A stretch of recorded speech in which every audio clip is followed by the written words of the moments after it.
Good morning बच्चों, मैं Santosh Kumar physics यारा पर फिर से आपके सामने मौजूद हूँ। आज मैंने जो टॉपिक उठाया है वो यूनिट एंड डायमेंशन से है। यूनिट एंड डायमेंशन में एक छोटा सा सब टॉपिक होता है यूनिट कन्वर्जन, यानी किसी फिजिकल क्वांटिटी की जो यूनिट है किसी एक इकाई में, उसे जब आप दूसरे इकाई में ले कर जाना चाहते हैं तब आप थोड़ी सी दिक्कतों का सामना करते हैं। बुक्स पढ़ते हैं, टीचर से पढ़ते हैं, पर फंडामेंटल्स अच्छे से क्लियर नहीं होती है। मैं आपको एश्योर करना चाहता हूँ इस क्लास के बाद आपको यूनिट कन्वर्जन में किसी भी तरह की दिक्कत नहीं होगी। ठीक है, चलिए शुरू करते हैं। Unit conversion. यूनिट मैं इसे मानता हूँ identity of physical quantity about which we talk. जिस फिजिकल क्वांटिटी के बारे में हम बात कर रहे हैं, करना चाहते हैं, उस फिजिकल क्वांटिटी की एक आइडेंटिटी होती है ये यूनिट।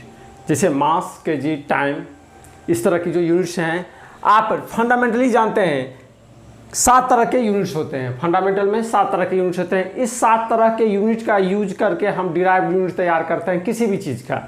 जैसे 7 तरह के यूनिट कौन कौन से होते हैं? मास के लिए, लेंथ के लिए, टाइम के लिए, जिसको आप एमएलटी बोलते हैं। मास, लेंथ, टाइम, एमएलटी बोलते हैं। इलेक्ट्रिक करंट, इलेक्ट्रिक करंट के जब चैप्टर में मैं जाऊंगा तो बताऊंगा आपको। इलेक्ट्रिक करंट एक होता है, दूसरा होता है ल्यूमिनेसेंस इंटेंसिटी। मैग्नेटिक फील्ड का मैं जब रहूँगा मैग्नेटिज्म, तो वहाँ पर ल्यूमिनेसेंस इंटेंसिटी का यूज होगा। टेम्परेचर, थर्मोडायनामिक्स में जब हम जाएंगे तो टेम्परेचर को केल्विन में, डिग्री सेल्सियस में, फ़ारेनहाइट में सब लिखेंगे। फिलहाल यहाँ पर केल्विन में। और अमाउंट ऑफ सब्सटेंस एक केमिस्ट्री का चीज़ है। अमाउंट ऑफ सब्सटेंस जिसको हम क्या करते हैं, मोल के नाम से जानते हैं। ठीक है, तो मास का नाम हुआ किलोग्राम, लेंथ मीटर में, टाइम सेकेंड में, इलेक्ट्रिक करंट एम्पियर में, ल्यूमिनेसेंस इंटेंसिटी कैंडला में, टेम्परेचर केल्विन में, अमाउंट ऑफ सब्सटेंस मोल में। और इसका सिंबल है ये केजी में, ये एम में, ये एस में, ये कैपिटल ए, ये सीडी, ये के और ये मोल। ठीक है, इतना। ये 7 यूनिट्स जो हैं वो फंडामेंटल है। इस फंडामेंटल यूनिट्स के सहारे हम क्या करते हैं, डिराइव्ड यूनिट्स तैयार करते हैं। जैसे आपको वेलोसिटी की यूनिट तैयार करनी है तो आप क्या लिखते हैं, मीटर पर सेकेंड। तो देखिए मीटर आप यहाँ से उठाए, पर सेकेंड आप यहाँ से उठा लिए, तो हो गया। अगर आप फोर्स के बारे में बात करते हैं तो हम क्या करते हैं, mL/2 करते हैं, यानी केजी का यूज करते हैं, मीटर का यूज करते हैं और पर सेकेंड स्क्वायर का यूज करते हैं। एक्सेलरेशन की बात करते हैं तो मीटर पर सेकेंड स्क्वायर के बोलते हैं, तो यहाँ मीटर और यहाँ पर सेकेंड स्क्वायर उठाते हैं। यानी कि जो भी आप डिराइव्ड यूनिट तैयार कीजिएगा वो सब तैयार करने के लिए आपको इसलिए 7 यूनिट्स की जरूरत पड़ेगी। इसी 7 यूनिट्स के सहारे आप क्या करते हैं, डिराइव्ड यूनिट्स तैयार करते हैं। जैसे आपके जो अल्फ़ाबेट्स हैं A से लेकर Z तक, इसी अल्फ़ाबेट्स का यूज करके आप क्या करते हैं, वर्ड्स का निर्माण करते हैं। एप्पल, APPLE, एप्पल, यानी इन्हीं अल्फ़ाबेट्स के मदद से आपने एक वर्ड तैयार किया और इसी छोटे छोटे वर्ड्स को तैयार करके आप क्या करते हैं, सेंटेंस तैयार करते हैं। और इन्हीं सेंटेंस की मदद से आप एक पैराग्राफ करता है। यानी छोटा सा यूनिट से स्टार्ट करके आप बड़े तक पहुँचते हैं। ठीक है, ये कम्युनिटी का गेम है, कम्युनिटी ट्रांसफॉर्मेशन है। ठीक है, तो फंडामेंटली में हमारे पास है देयर आर 7 नंबर्स। कौन कौन है मैंने वो बता दिया है, आप ये बुक से जानते हैं। अब लौट के आते हैं conversion from one system to another system. एक सिस्टम में आपकी यूनिट दी हुई है, कुछ 10 केजी, 5 केजी, 50 केजी, इस तरह से रहता है। उसको आप मान लो कन्वर्जन ग्राम में करना है तो ये आपको सिंपल पता रहता है कि 1 kg इक्वल टू 1000 ग्राम, ये करते रहते हैं। लेकिन अगर आपकी फिजिकल क्वांटिटी का जो डायमेंशन है वो कॉम्प्लिकेटेड नेचर का है, तब आप एक सिस्टम के यूनिट को दूसरे सिस्टम में ले जाने में तकलीफ महसूस करते हैं। उसी तकलीफ को दूर करने के लिए मैंने ये वीडियो बनाया हुआ है। आप देखिए मैंने यहाँ कुछ लिख रखा है, उससे पहले आप ध्यान से देखिए क्या है ये। Capital N into you, capital N into you बराबर मैंने कॉन्स्टेंट लिखा है। जहाँ मैं अपना हाथ रखूँ उसे ही देखना, बाकी चीज़ जगह पर आप ध्यान मत दीजिए। Capital N into you equal to constant.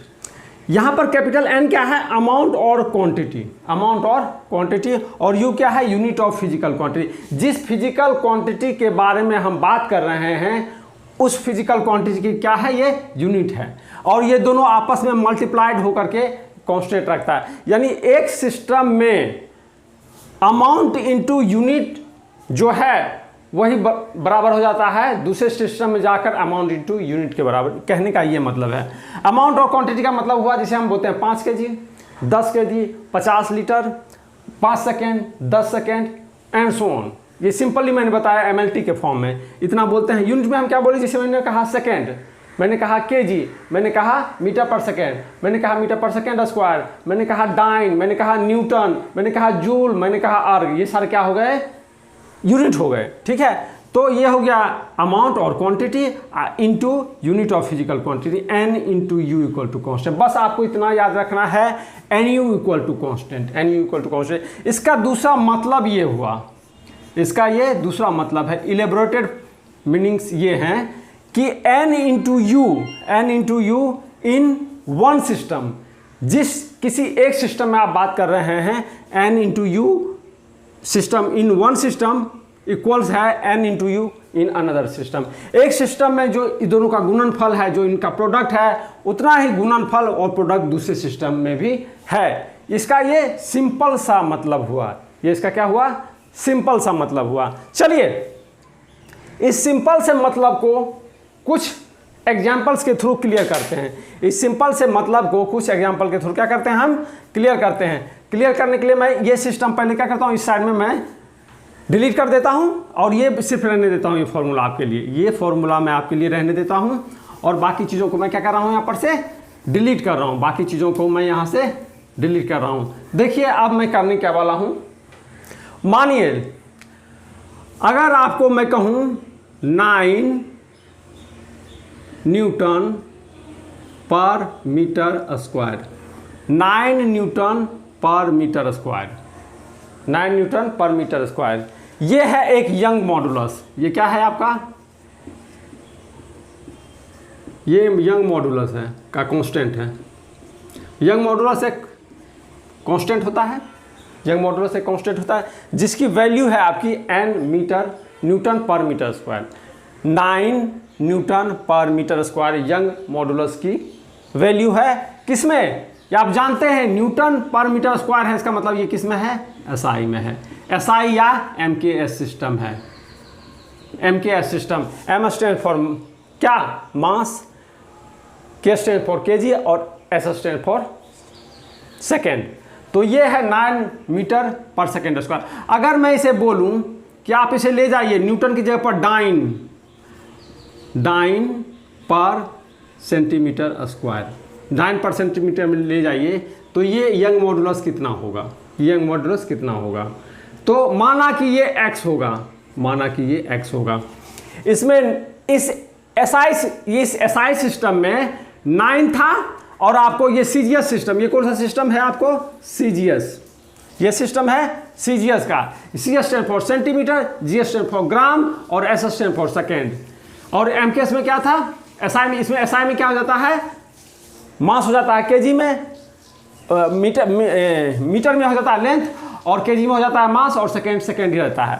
तो ये कहने का ये मतलब कि अगर एसआई सिस्टम में 9 न्यूटन पर मीटर स्क्वायर है यंग मॉडुलस का की वैल्यू, तो सीजीएस सिस्टम में उसकी वैल्यू कितनी हो जाएगी, तो सीजीएस सिस्टम में उसकी वैल्यू कितनी हो जाएगी। तो अगर आप मानते हैं इसको सिस्टम 1, मान लीजिए ये आपका है सिस्टम 1, तो ये क्या हो जाएगा आपका सिस्टम, ये सिस्टम 2 हो जाएगा। ये सिस्टम 1 है तो ये सिस्टम 2 हो जाएगा। तो सिमिलरली हम लोग कैसे लिखेंगे, जैसे मैंने कहा था n into you equal to constant, तो पहले ये कर लीजिए 9, n हो गया 9।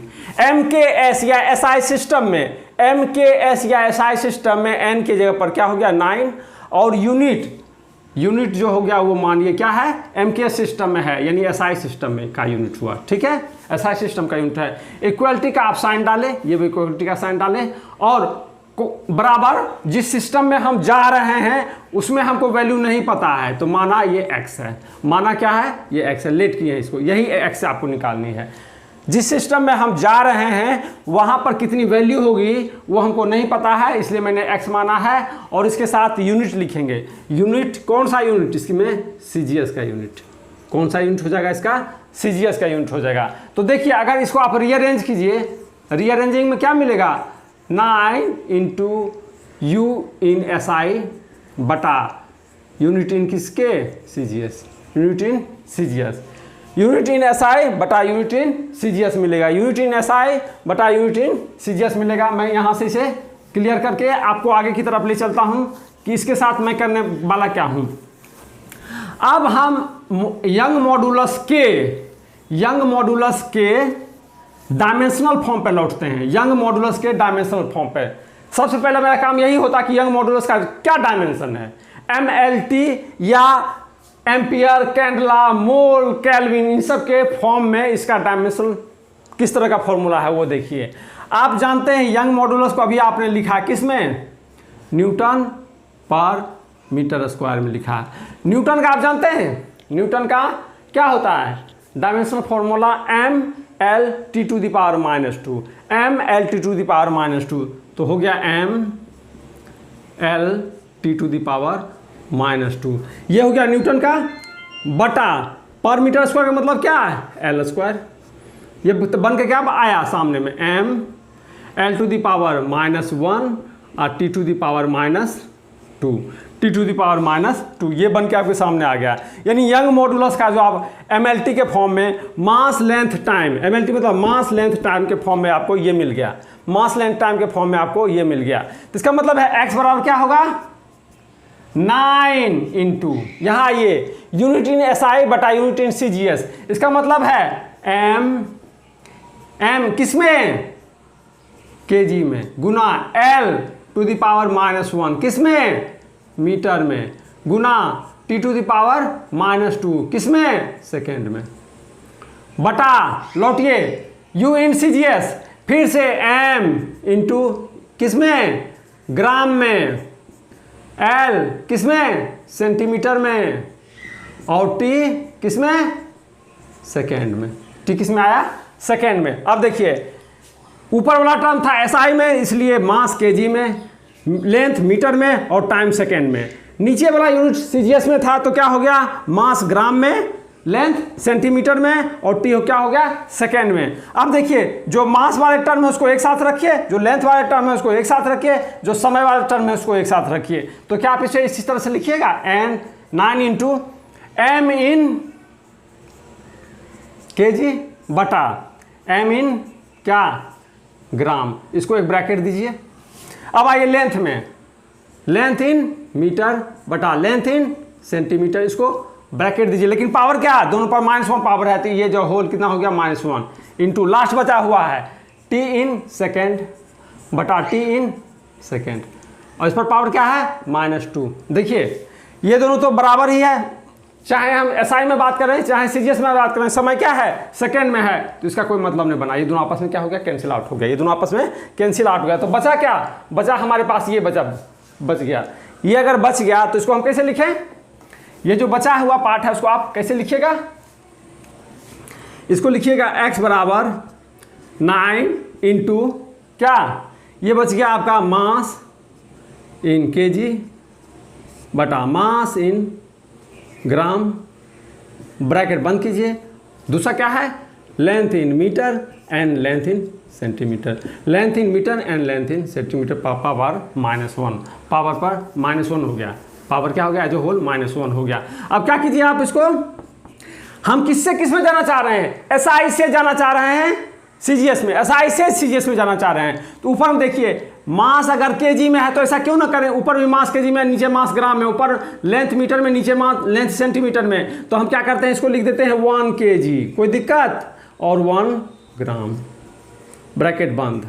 दूसरा मीटर में 1 मीटर बटा 1 centimetre, bracket as whole to the power -1। अब देखिए हमको जाना कहाँ है, ग्राम में जाना है, हमको जाना कहाँ है सेंटीमीटर में जाना है, क्योंकि CGS में हमको जाना है, C stand for centimetre, G stand for gram, S stand for second, और हमको दिया हुआ किस में है SI में, जहाँ पर मास है हमारा केजी में, लेंथ है मीटर में, और समय जो है वो सेकेंड में है। तो पर ट्रांसफॉर्मेशन किसका किस में हो रहा है, केजी का ग्राम में हो रहा है, मीटर का सेंटीमीटर में हो रहा है, केजी का ग्राम में हो रहा है और मीटर का सेंटीमीटर में हो रहा है। इतना समझ गए आप। तो इसका मतलब है 9 इंटू इस केजी को इस ग्राम में बदल लिए, तो 1 kg इक्वल टू कितना ग्राम, 1 kg इक्वल टू कितना ग्राम 1000 ग्राम बटा 1 ग्राम तो है ही।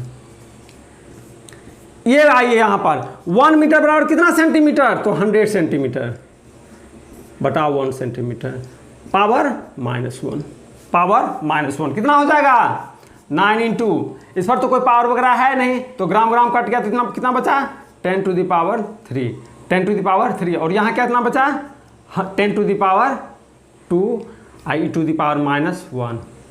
ये ठीक है, आगे बढ़ेगा तो क्या होगा 9 into 10 to the power 3 into 10 to the power कितना हो जाएगा -2 हो जाएगा। देखिए होगा -2, ये बराबर किसके हो जाएगा 9 इंटू, ये दोनों पर क्या है घातांक के नियम से ये बेस बराबर है तो क्या होगा पावर्स एडअप हो जाएंगे, इसमें और इसमें ध्यान दीजिए, दोनों का बेस बराबर है तो क्या हो जाएगा पावर एडअप हो जाएगा मल्टीप्लिकेशन में, तो 3 प्लस अंडर ब्रैकेट -2 तो क्या हो जाएगा 10⁻1 बराबर 90। ये 90 क्या हो गया डाइन पर सेंटीमीटर स्क्वायर, क्योंकि न्यूटन जो हो जाता है सीजीएस सिस्टम में जाकर, न्यूटन एमकेएस और एसआई सिस्टम में न्यूटन होता है फोर्स का, तो ये जब सीजीएस सिस्टम में चला जाता है तो न्यूटन क्या हो जाता है डाइन के बराबर हो जाता है। तो ये हो गया आपका 90 डाइन पर सेंटीमीटर स्क्वायर, यानी जो क्वांटिटी यंग मॉडुलस एसआई या एमकेएस सिस्टम में 9 न्यूटन पर मीटर स्क्वायर था, वो जब सीजीएस सिस्टम में तो गया तो क्या बन गया 90 डायन पर सेंटीमीटर स्क्वायर, 90 डायन पर सेंटीमीटर स्क्वायर। ये था किसी चीज़ को एक यूनिट से दूसरी चीज़ में कन्वर्जन करने का तरीका, और उसे मैंने इलेबोरेट करके बताया, आपको एक्सप्लेन करके बताया कि आया कैसे। अब इसे अगर आपको शॉर्ट ट्रिक में बनाना अगर हो तब देखिए आप कैसे बनाइएगा। मैं सारी चीज़ों को क्लियर कर देता हूँ, मिटा देता हूँ, यहाँ से यहाँ तक सब कुछ को मैं मिटा देता हूँ, और एक ट्रिकी मेथड से देखते हैं कि जल्दी कैसे बने मेरा काम।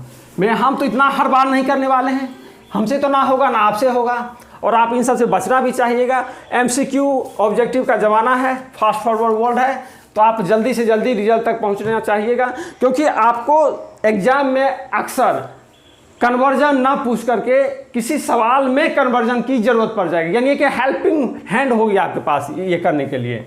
ये कोई सवाल नहीं बनेगा, लेकिन एक हेल्पिंग हैंड की जगह के तरह हर सवाल में इसका यूज हो सकता है, हर सवाल में आपका इसका यूज होता है। जैसे आप रिलेटिव वेलोसिटी बनाते हैं तो कभी देखते हैं धारा के प्रवाह के अपोजिट अगेंस्ट जो भी होता है, कभी मीटर पर सेकेंड में दे दिया और उसी को कभी सेंटीमीटर पर सेकेंड में दे दिया, तो इस तरह वेलोसिटी कन्वर्जन आपको करना पड़ता है।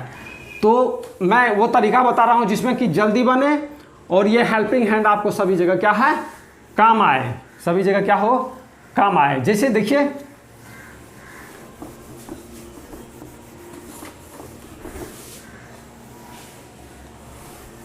इसके लिए क्या करें, जैसे एक दूसरा एग्जांपल आप देखिए, एक दूसरा एग्जांपल आप ये देखिए 1 जूल एनर्जी, 1 जूल एनर्जी, ये किस में हुआ एसआई या एमकेएस में, एसआई या एमकेएस सिस्टम में। ये कितना हो जाएगा किसमें सीजीएस सिस्टम में। अगर इसमें अगर एसआई या एमके सिस्टम में एनर्जी जो है जूल होता है, वो अगर 1 जूल है, वो अगर 1 जूल है इसमें, तो सीजीएस सिस्टम में जाके वो कितना बनेगा। सवाल है सिंपल सा है, एनर्जी जिसको आप जूल में जानते हैं, ठीक है, वो जब सीजीएस सिस्टम में जाता है तो यही जूल अर्ग में बदलता है, ERG अर्ग में बदलता है। तो अगर यहाँ पर एसआई में या एमके सिस्टम में यह 1 जूल है तो सीजीएस सिस्टम में कितने अर्ग के बराबर होगा। ये एकदम सिंपल सा सवाल है, ये एक सिंपल सा सवाल है। तो स्टार्ट कहाँ से करेंगे, dimensional formula of energy, dimensional formula of energy शुरू करते हैं।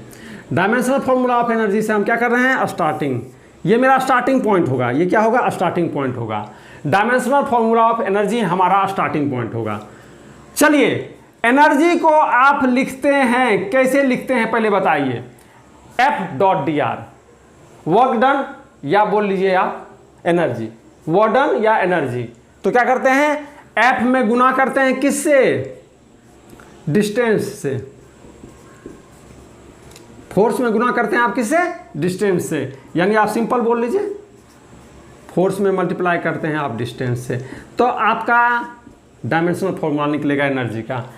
डायमेंशनल फॉर्मूला निकालने के लिए आपको कोई भी एक फॉर्मूला याद रखिए, जिस चीज़ का डायमेंशनल फॉर्मूला आप ऑब्टेन करना चाहते हैं, इस 7 यूनिट्स के सहारे, 7 फंडामेंटल यूनिट्स के सहारे आप कोई डायमेंशनल फॉर्मूला ऑब्टेन करना चाहते हैं, तो उस फिजिकल क्वांटिटी से रिलेटेड कोई भी एक फॉर्मूला आप याद रखिए, आपका काम बन जाएगा। मेरे पास एक सिंपल सा फॉर्मूला था कि एनर्जी या वर्क डन बराबर क्या होता है, force into distance, force into distance.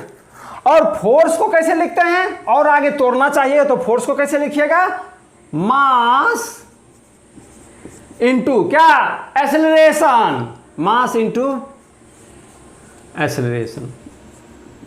क्या लिखे, मास इंटू एक्सेलरेशन। ये हो गया आपका फोर्स, ये क्या है आपका फोर्स है। मास इंटू एक्सेलरेशन क्या है, फोर्स है। इसमें लगा हुआ है डिस्टेंस,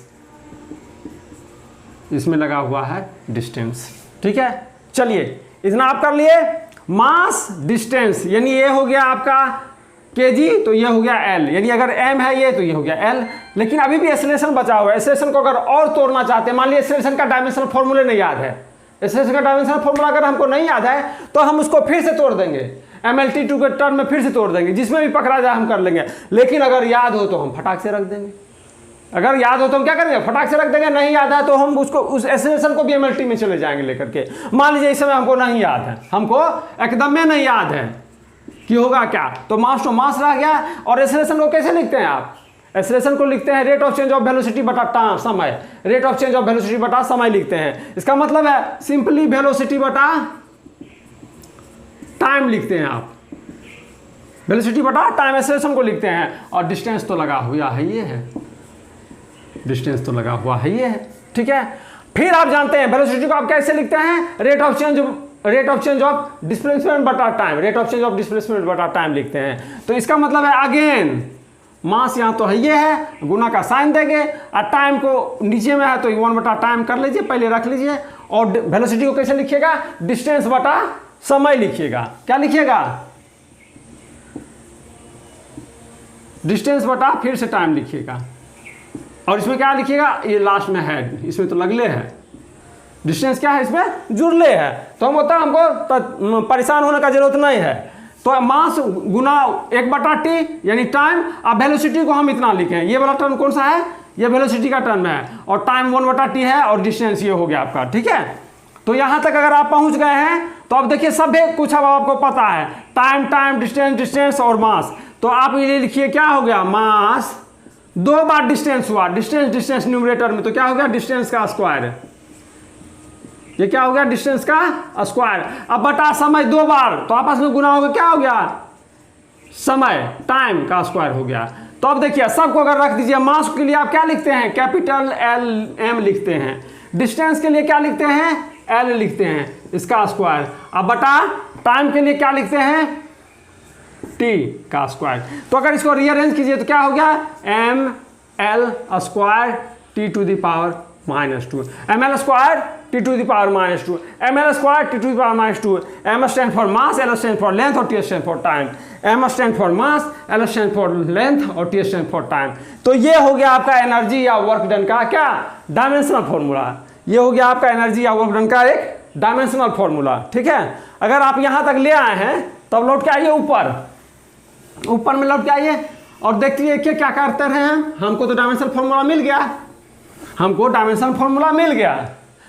तो इस सिस्टम में, जिस सिस्टम में हमको चाहिए, मान लीजिए उसमें हमको वैल्यू आएगा x में आएगा वैल्यू, तो हम क्या करें, x बराबर लिखिए, एक बार लिख लीजिए, कितना है क्वांटिटी देख लीजिए, यहाँ पर 1 जूल है तो 1 दे दीजिए इसको। ठीक है, अब क्या है, ये जो MLT है, ML स्क्वायर और T टू द पावर -2 है, ये कौन सा सिस्टम में, SI में है, और बटा ML square T to the power -2 कौन सा सिस्टम में, CGS में। ये हो गया, जिसमें चाहिए वो नीचे आया, जिसमें चाहिए वो कहाँ आ गया, नीचे। देखिए जिसमें चाहिए वो नीचे, जिसमें चाहिए आपको क्वांटिटी वो नीचे है। देखिए किसमें चाहिए था, CGS में, तो ये CGS में। तो यहाँ पर मास क्या होगा, ग्राम में होगा, L किस में होगा, सेंटीमीटर में होगा, और समय सेकेंड में होगा। यहाँ मास ग्राम में होगा, लेंथ में सेंटीमीटर में, लेंथ में सेंटीमीटर में होगा, और समय किस में होगा, सेकेंड में होगा। और ऊपर में SI सिस्टम है जिसमें आपको ये क्वांटिटी दी हुई है, उसमें क्या है, मास केजी में है, लेंथ कितना है, मीटर में है, और समय किस में है, सेकेंड में है। तो बस और कुछ नहीं करना है, 1 ऐसे रहने दीजिए। M बटा M यानी 1 kg बटा 1 ग्राम, ब्रैकेट बंद। देखिए इसका काम खत्म। लेंथ में आइए, 1 मीटर बटा 1 सेंटीमीटर, कितना पावर, 2 पावर। फिर आइए सेकेंड में ये क्या है 1 सेकेंड बटा 1 सेकेंड। इस पर कितना पावर -2। दोनों सिस्टम में समय बराबर ही है इसलिए कट गया, कोई दिक्कत नहीं है उसको लेकर के। बचा मेरे पास क्या 1 इंटू 1 kg को ग्राम में बदलिए। 1 kg बराबर कितना ग्राम, 1 kg बराबर 1000 ग्राम। 1 kg बराबर 1000 ग्राम बटा 1 ग्राम तो नीचे है ही है। हमेशा ध्यान रखिए नीचे वाले टर्म में ऊपर वाले टर्म को बदलना है, नीचे वाले टर्म जैसा रहेगा उसको ऊपर वाले टर्म को उसी में बदलना है।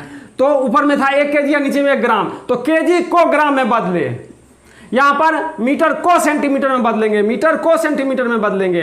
तो 1 मीटर और किससे कितना सेंटीमीटर 100 सेंटीमीटर बटा 1 सेंटीमीटर। कितना पर पावर 2 हो गया।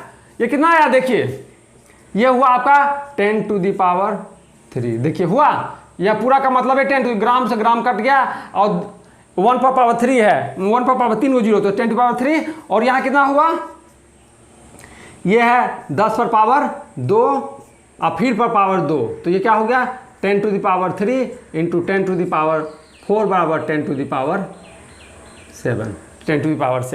यानी 1 जूल एनर्जी जो है, जो एसआई सिस्टम में 1 जूल है, वो जब सीजीएस सिस्टम में चला जाएगा तो 10⁻7 अर्ग हो जाएगा।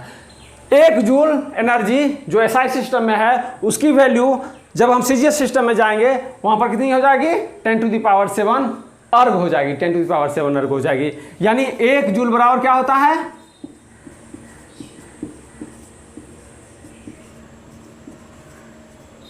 1 जूल बराबर 7 अर्ग होता है। तो ये था मेरा क्लास यूनिट एंड डायमेंशन के कन्वर्जन पर।